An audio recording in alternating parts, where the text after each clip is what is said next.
Hola, hola, estamos hoy aquí en una entrevista más de la previa de Congreso Futuro. El día de hoy me acompaña Patricia Moller. Es, Patricia Moller es una de nuestras invitadas a este año en Congreso Futuro, una gran investigadora, es ingeniera en bioinformática, doctora en biotecnología por la USACH y actualmente es investigadora en la Facultad de Ingeniería de la Universidad Autónoma de Chile, sede Talca.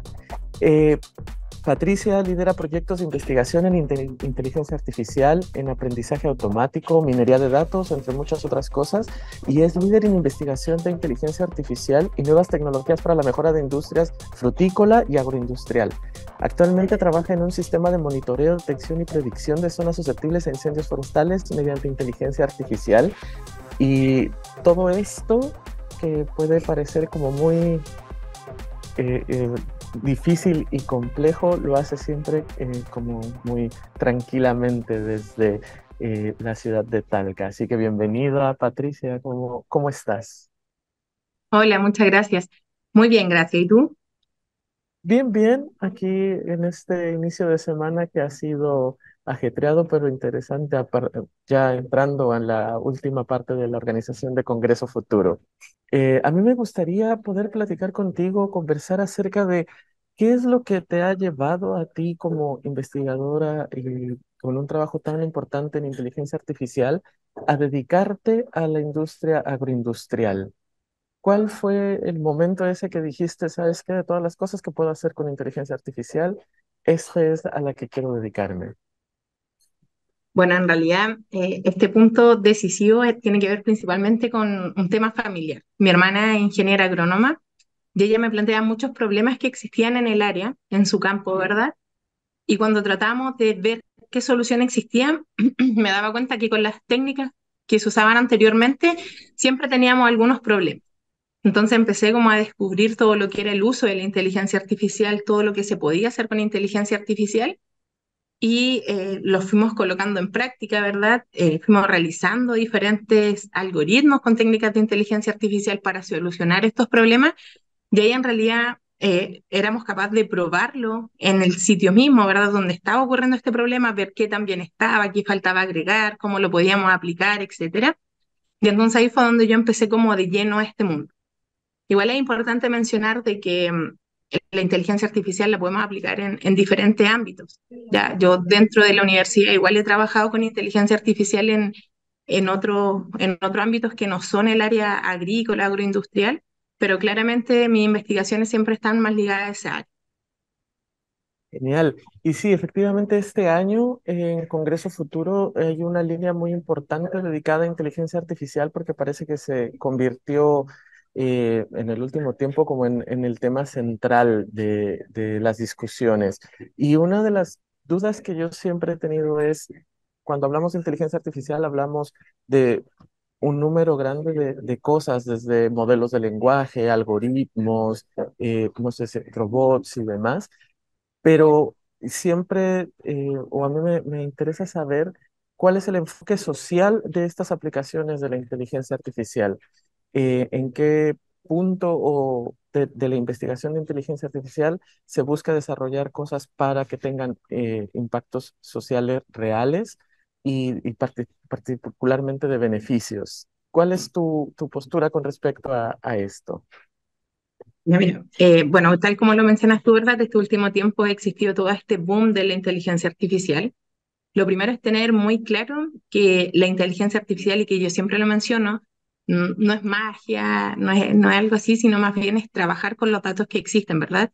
Y tal como dices tú, nosotros lo podemos aplicar en diversos aspectos y la idea es que nosotros como investigadores, como científicos, ¿verdad? Siempre estemos pensando en la sociedad, en lograr generar algo que sea productivo para la sociedad.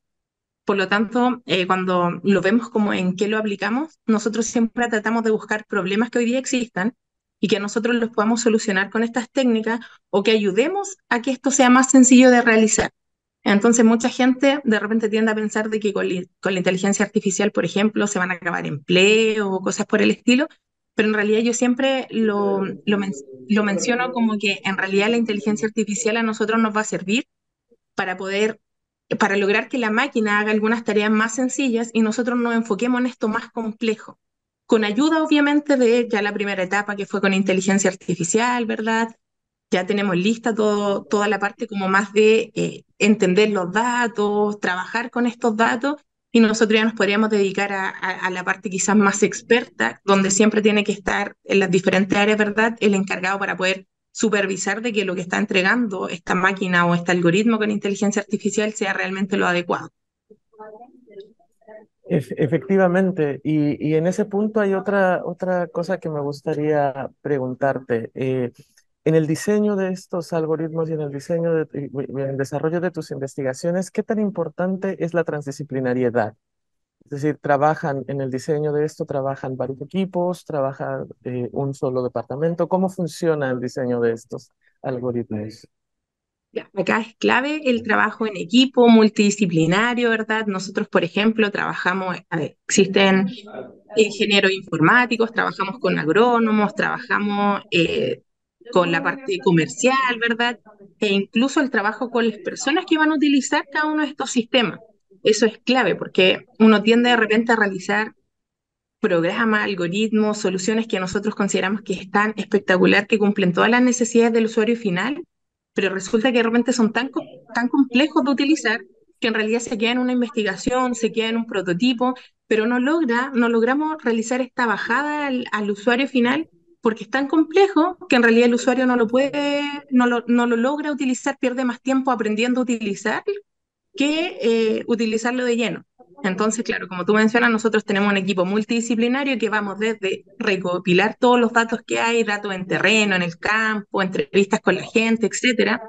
Después tenemos gente que ya empezamos a trabajar con los datos, manipulamos los datos, generamos todos estos algoritmos, vemos cómo en realidad ahora empaquetamos toda esta solución para que pueda llegar al usuario final, ¿verdad?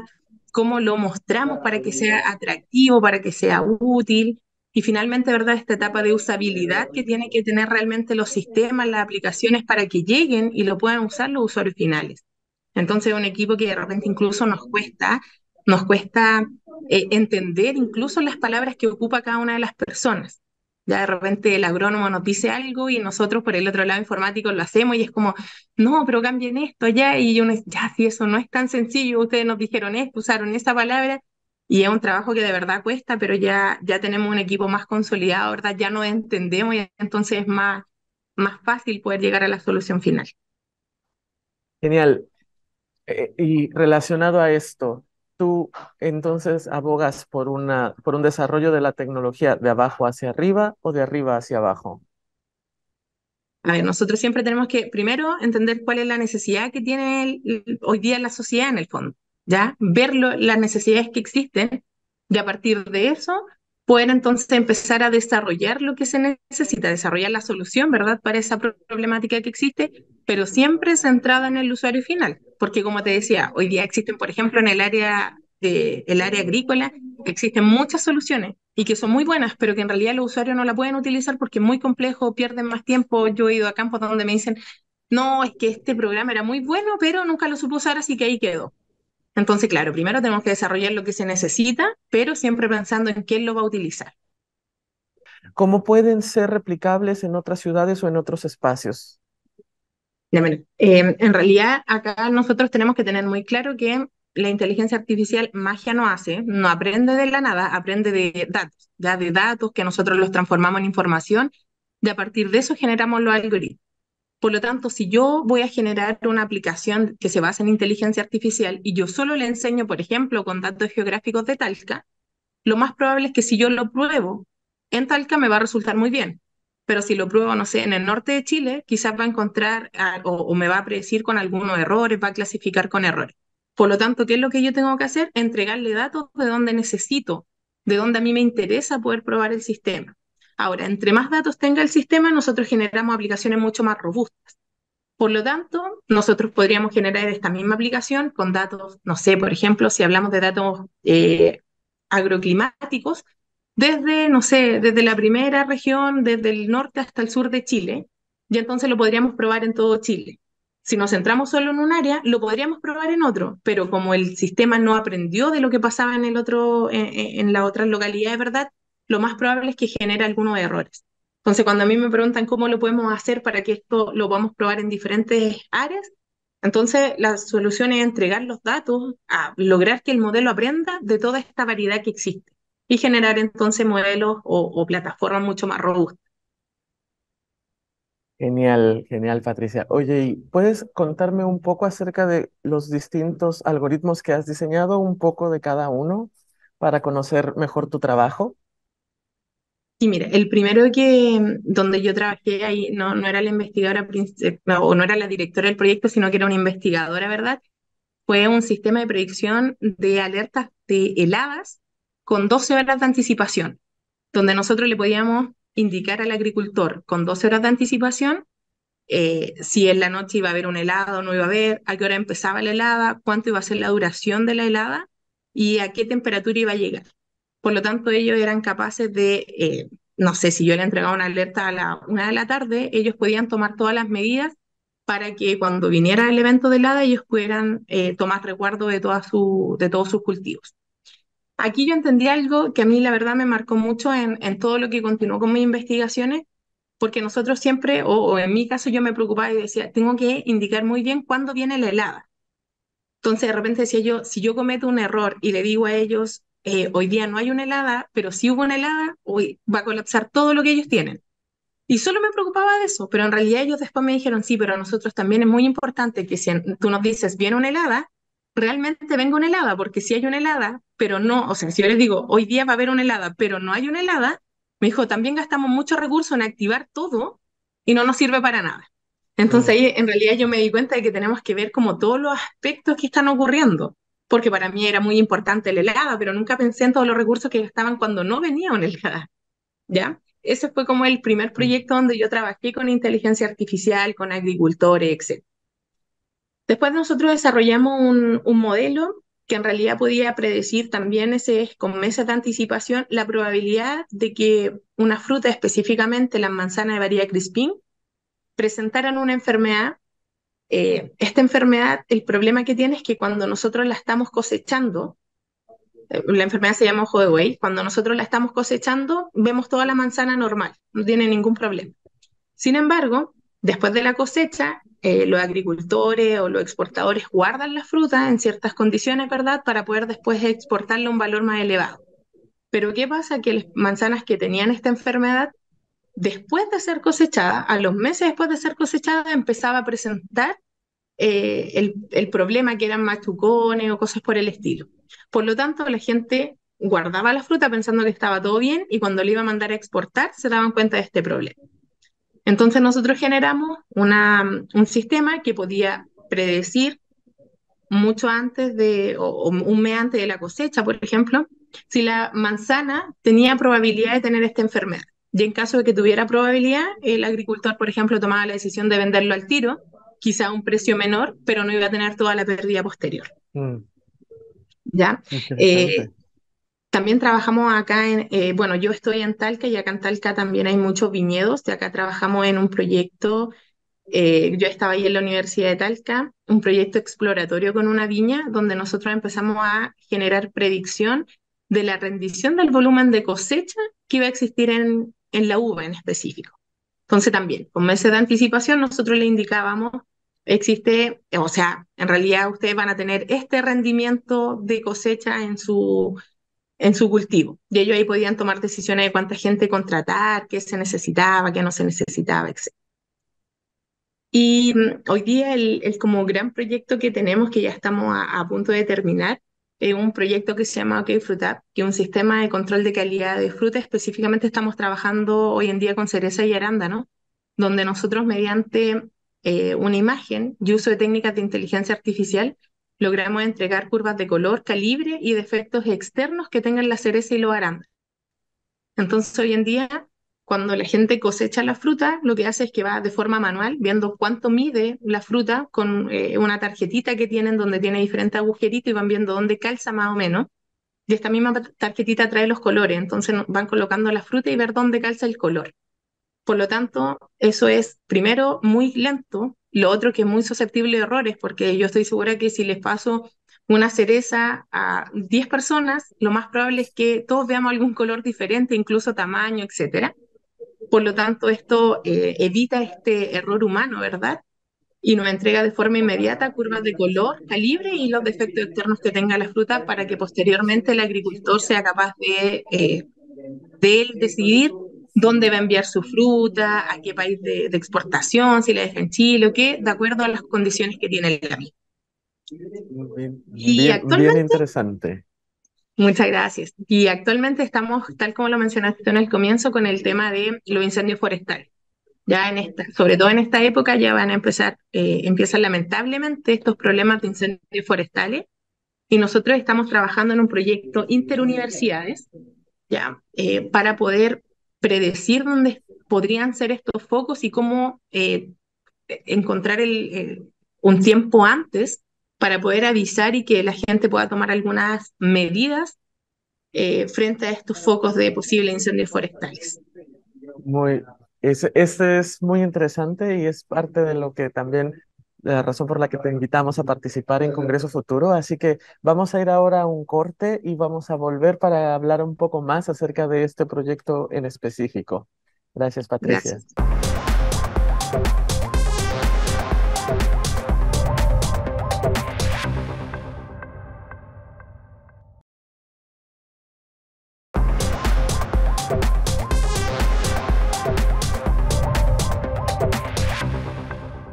Bueno, estamos de vuelta con Patricia Moller. Patricia Moller es ingeniera en bioinformática, doctora en biotecnología, actualmente es investigadora en la Universidad Autónoma de Chile en sede Talca y es líder de proyectos de investigación en inteligencia artificial.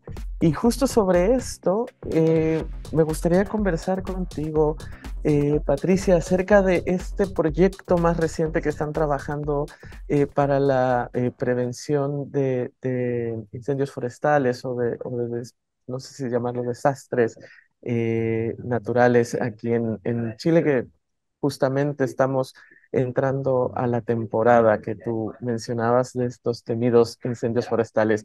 ¿Podrías contarme un poco más acerca del proyecto, quién lo está desarrollando y cómo funcionaría a grandes rasgos? Sí, mira, te cuento. Bueno, este proyecto nació por un concurso que existe, un concurso interuniversidades. Y acá, de hecho, un compañero de la carrera de bioinformática, ¿verdad? Cuando estaba en pregrado me contactó, él está trabajando en otra universidad hoy en día. Y bueno, él me dijo, Patricia, ¿sabes qué? Existe un tema que lo podríamos trabajar, ya que tú trabajas con inteligencia artificial, etcétera, y lo podríamos ir abordando. De ahí fuimos armando este proyecto, ya, como les dije anteriormente, yo estoy en Talca, acá en la región se da mucho, lamentablemente, este tema de los desastres naturales, de los incendios forestales, ¿verdad? Y entonces empezamos a darnos cuenta que era una necesidad latente que hoy día estaba, que es muy importante para el país tratar de encontrar alguna forma de poder prevenir los grandes problemas que ocurren cuando existe un incendio forestal.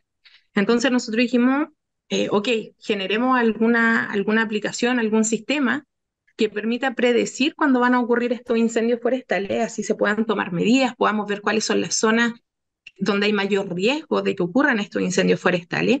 Y así como estamos trabajando entonces en esta predicción de incendios forestales en algunas regiones del país en un comienzo, ¿verdad? Para poder hacer un piloto. Es importante mencionar de que nosotros acá estamos trabajando con muchos datos, ¿ya? Como les dije anteriormente, la inteligencia artificial se alimenta de datos. Y acá nosotros estamos considerando datos de suelo, datos satelitales, datos de temperatura, para poder ver cuáles son las condiciones que gatillan en realidad que ocurran estos eventos, ¿ya? Entonces, por eso somos un grupo bastante grande, multidisciplinario, como les dije, es interuniversidades, ¿verdad? Hoy día estamos ya obteniendo todos los datos que existen para poder empezar a trabajar, a generar estos algoritmos y poder hacer las primeras pruebas durante la etapa de verano, ¿ya? Obviamente tenemos que ir mejorando. Lamentablemente vamos a tener que considerar si es que existe algún evento para poder alimentar a nuestro sistema en el fondo y considerar todos los eventos que ya han ocurrido para saber qué condiciones existían, cuáles eran las condiciones, no sé, del suelo, de la temperatura, los árboles cómo estaban, para que el sistema logre aprender de todo eso y sea capaz entonces de que nos ayude a tomar alguna decisión un poquito más inteligente basada en conocimiento para poder entonces predecir, tomar medidas frente a estos desastres naturales. Es muy interesante esta postura de justamente la inteligencia artificial como la herramienta que te ayuda a tomar decisiones con respecto a eventos. Pareciera que la lógica que se vea actualmente con respecto a la inteligencia artificial es que es la inteligencia artificial la que toma las decisiones, cuando en realidad hay un grupo de personas detrás tomando decisiones correctas o las decisiones necesarias a partir de la información otorgada por la inteligencia artificial. Y bueno, justo ese es el enfoque de Congreso Futuro 2024. Este año a nosotros nos gustaría poder hablar acerca de los usos de inteligencia artificial, la innovación que permite y todo lo relacionado a la inteligencia artificial como el tema del año. El lema ahora es, bueno, más bien el tema de Congreso Futuro este año es ¿y ahora qué hacemos? Un poco abriendo esa pregunta a cuáles son los usos que debería tener la inteligencia artificial. Pero me gustaría conocer tu primera reacción cuando fuiste invitada a Congreso Futuro. ¿Qué pasó por tu cabeza? ¿Conocías Congreso Futuro de antes o no? ¿Tuviste que hacer ahí una pequeña investigación? Cuéntame un poco más de ese primer el momento cuando recibiste la invitación. Bueno, la verdad fue bastante así como una sorpresa en realidad, y fue así como, ¿yo? ¿En serio? ¿Por qué yo? Sí conocía el Congreso Futuro, lo había visto, ¿verdad? Bueno, como Congreso Futuro igual está dentro, o sea, va como dentro de Chile haciendo pequeñas actividades, había estado, de hecho, el año pasado la actividad que se hizo acá en Talca, y en realidad cuando me invitaron fue así como, bueno, primero esta sorpresa, como te digo, así, ¿en serio yo? Y después en realidad empecé como a darle un poquito de vuelta y dije, sí, en realidad uno está haciendo cosas que de repente cree que está un poquito en su metro cuadrado, pero que en realidad sirven para la sociedad. Y lo mismo que hablábamos recién, este sistema que nos va a ayudar a poder predecir los incendios forestales, dije, claro, es algo que lo va a usar la sociedad y que nosotros tenemos que tratar de demostrar lo importante que es y tratar de un poquito sacar esta venda que tiene la gente con la inteligencia artificial, ¿verdad? Demostrar que, tal como lo mencionabas tú, hay gente por atrás que toma las decisiones a partir de lo que genera la inteligencia artificial, que la inteligencia artificial se basa de los datos que nosotros mismos le entregamos y que se den cuenta que en realidad la inteligencia artificial no es tan, ¿no? Porque hay gente que lo muestra como algo muy malo, que le va a quitar los trabajos, los empleos, todo, que vamos a quedar todo muy mal, pero en realidad nos ayuda bastante, como los ejemplos que yo les mencionaba recién. Entonces me parece además una instancia muy buena para poder bajar de repente esto que uno hace como investigación y lo siento un poco lejano, bajar a la gente y que se den cuenta que en realidad nos sirve a todos, ¿verdad?, de un aporte para la sociedad.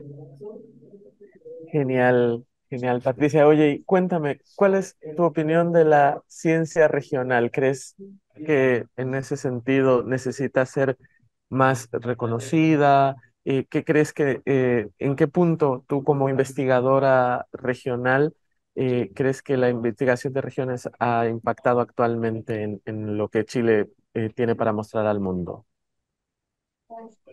Mira, yo creo que acá se mezcla un poquito entre lo regional, el tema de ser mujer, de trabajar en un área que es tan de hombre. Entonces, de repente, bueno, yo creo que la primera barrera que tenemos, considerando estos dos puntos, el ser mujer y estar en región, primero es que ya, pero de región, cuando en Santiago seguro hay gente que hace algo quizás mejor, y lo otro es, ya, pero es mujer. Uno tiene que tratar como de demostrar primero, como que la primera barrera es demostrar que sí tenemos los conocimientos, que uno sí está haciendo, ¿verdad? Lo mismo que puede hacer un hombre en el fondo, estando desde región. Entonces, cuando uno demuestra eso, yo creo que se rompe como esta gran barrera que hay, ¿ya? Y ahí uno puede empezar como a dar a conocer todo lo que está haciendo, poder generar redes, contactos, ¿verdad? Y así poder mejorar los proyectos a los que uno postula, los proyectos que uno trata de entregar para la sociedad, ¿verdad? Yo creo que esa barrera, cuando la rompí, pude lograr bastantes cosas. Ya yo, bueno, yo considero hoy día que la ciencia a nivel país aún nos falta, ¿verdad? Pero siento que vamos avanzando. Y en la región también yo lo he notado de esa forma, también siento que hemos ido avanzando. Este año, tal como tú lo mencionaste, ha sido como el boom de la inteligencia artificial. Entonces, como yo trabajo en la inteligencia artificial este año, la verdad es que he tenido muchas actividades. contando lo que estamos haciendo, explicando un poquito la inteligencia artificial, bajando esto que se ve como tan místico, tan raro, tan, no sé, hasta medio como brujería, que aquí adivinan todo lo que yo estoy pensando, bajar y tratar de explicar cómo está pasando cada una de estas cosas. Entonces ha sido, la verdad es que para mí un año súper fructífero, donde además he logrado generar lazos con gente de otros países, de otras regiones, y poder generar estas instancias para poder proponer nuevas ideas de proyecto que sean siempre en beneficio de la sociedad. Sí, claro, siempre la discusión entre ser una investigadora, ser mujer y las oportunidades que tienes en tomando en cuenta esta doble situación de ser mujer y ser una investigadora de regiones, siempre es una conversación que hay que tener. Creo yo que es una conversación que siempre hay que empujar a dar, y un poco eso es lo que hacemos en Congreso Futuro también, como poner sobre la mesa los temas que están sucediendo hoy y que van a impactar directamente en el futuro. Así que muchísimas gracias, Patricia, por darme esta entrevista, esta conversación. Eh, Espero muy ansiosamente verte en Congreso Futuro, que se va a realizar el próximo enero, del 15 al 20 de enero, no solamente en Santiago, sino en todas las regiones del país.